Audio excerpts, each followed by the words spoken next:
நகராட்சி கமிஷனரும் அதை என்ன செய்யறாங்க, வேடிக்கை பார்க்கல. சரி, அதை வந்து வேடிக்கை பார்க்க சொன்னோம். நம்ம மாவட்ட ஆட்சித்தலைவர் சந்திக்கிறதுக்கு நம்ம தோழர்கள் மழையினால கொஞ்சம் லேட்டா வந்தாங்க.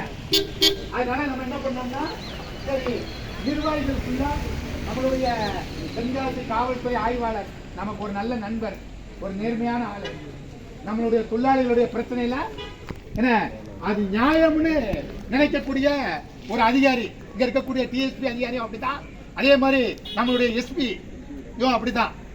ஏன்னா செங்கோட்டையில நான் வந்து அங்க இருக்கக்கூடிய கமிஷனரு, நான் வந்து உங்க ஆட்க, நான் வந்து உங்க ஆட்க, எங்க அப்பா செருப்பு தைக்கிறவரு, என்ன எங்க அம்மா நகராட்சிக்கு போறவருன்னு சொல்லிட்டு என்ன அதே வந்து மிளகாயை அரைச்சிட்டு கடைசியில போகக்கூடிய நேரத்தில் என்ன பண்ணாரு, இந்த தொழிலாளிகளை நகராட்சிக்குள்ளேயே வரவிடக்கூடாது அப்படின்னு சொல்லி எஸ்பி கொண்டு மனுவை கொடுத்தாரு.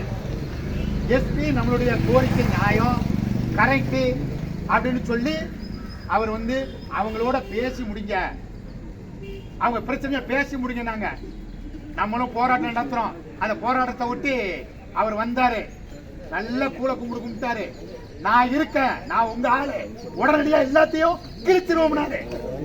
ஆனா சொல்லிட்டு 10 நாளில இருந்து கன்னியாகுமரி மாவட்டத்துக்கு போயிட்டாரு. இப்ப இருக்கக்கூடிய ஒரு நகராட்சி கமிஷனர் எனக்கு ஒண்ணுமே தெரியாது, அவருக்கு சொல்லிட்டு போயிட்டாரு. சரி, அவருக்கு சொல்லிட்டு போயிட்டாரு, அவருக்கும் எனக்கு சம்மந்தம் கிடையாது. நேற்று ஒரு ஸ்கூலுக்கு போனோம், அங்க இருக்கக்கூடிய ஹெட் மாஸ்டர் அவர் வந்து இப்ப புதுசா ஜாயின் பண்ணிருக்காரு. நாங்க வந்து முன்னால இருக்கக்கூடிய வந்து அவருக்கு தான் சர்டிபிகேட் கொடுக்கணும். ஆனா பொறுப்பு யாரு, இப்போ அவர் இல்ல, இவர் தான் இருக்காரு. இவர் தான் தேடி பிடிச்சு அந்த பீஸை வாங்கிக்கிட்டு கொடுத்தாரு. ஆனா இவர் சொல்றாரு, நான் நகராட்சி கமிஷனர் தான், ஆனா எனக்கு அதுக்கு சம்மந்தம் கிடையாது. போன மாசம் சம்பளத்தை 17ஆம் தேதி வரைக்கும் தரல. கடைசியில நம்ம உங்களுடன் ஸ்டாலின் முகாம அங்க நடத்தாங்க. நம்ம அத்தனை பேர் உள்ள போய் உட்கார்ந்தோம். உட்கார்ந்த உடனே மாவட்ட ஆட்சித்தலைவர் வந்தாரு, கமிஷனரை கூப்பிட்டாரு. மாவட்ட ஆட்சித்தலைவர் சொல்றாருன்னா அது வந்து அவுட் சோர்ஸ் செய்ய, அதுக்கு எனக்கு சம்மதம் கிடையாது. நல்லா கேட்டாரு நம்ம மாவட்ட ஆட்சித்தலைவர் அத்தனை பேர் முன்னால, நீ தான் பிரின்சிபல் எம்ப்ளாயி, முதன்மை வேலை அளிப்பவரே, நகராட்சி கமிஷனர் வந்து முதன்மை வேலை அளிப்பவரே, நீ தான் பொறுப்பு. அவன் கொடுக்காட்டாலும் அந்த செக்கை கொடுக்கறது நீ தானே கொடுக்க, உன்ட தானே வேகுறாங்க, நீ என்ன எனக்கு சம்மதம் கிடையாதுன்னு சொல்லி மண்டையில கொட்டினதுக்கு அப்புறம் அவருக்கு புத்தி இருந்துச்சு.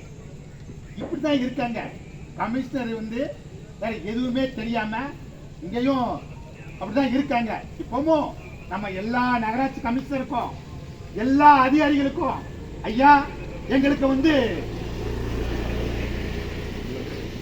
சட்டப்படி நஷ்டமடைந்த கம்பெனி நிறுவனம், தொழில் நிறுவனம், இது வந்து இந்த கான்ட்ராக்ட் வந்து ஒரு தொழில் நிறுவனம், அப்படி இது பண்ணக்கூடியவங்க வந்து 1 மாத ஊதியம் போனஸாக நமக்கு வழங்கணும் அப்படின்னு சொல்லி சட்டப்படி உண்டு. இப்ப லேபர் ஆபீஸுக்கு போட்டிருக்கோம், இன்னைக்கு இங்க கொடுத்திருக்கோம். இந்த மனுவை காலையிலே நம்ம மாவட்ட எஸ்பி அவர்களுக்கும் லேபர் ஆபீஸருக்கும் அனுப்பணும். இவங்க சட்டப்படியான போனஸ் நமக்கு தரவில்லை என்றால் நாம் தொழிலாளர் நீதிமன்றத்தில், திருநெல்வேலி தொழிலாளர் நீதிமன்றத்தில் இந்த போனஸ் கேட்டு, குறைந்தபட்ச போனஸ் கேட்டு வழக்கு தொடுப்பது என்று நம்ம வந்து முடிவெடுத்திருக்கோம். ஏன்னா அங்க அத்தனை கமிஷனரையும், அத்தனை கான்ட்ராக்ட்காரங்களையும், அத்தனை சுகாதார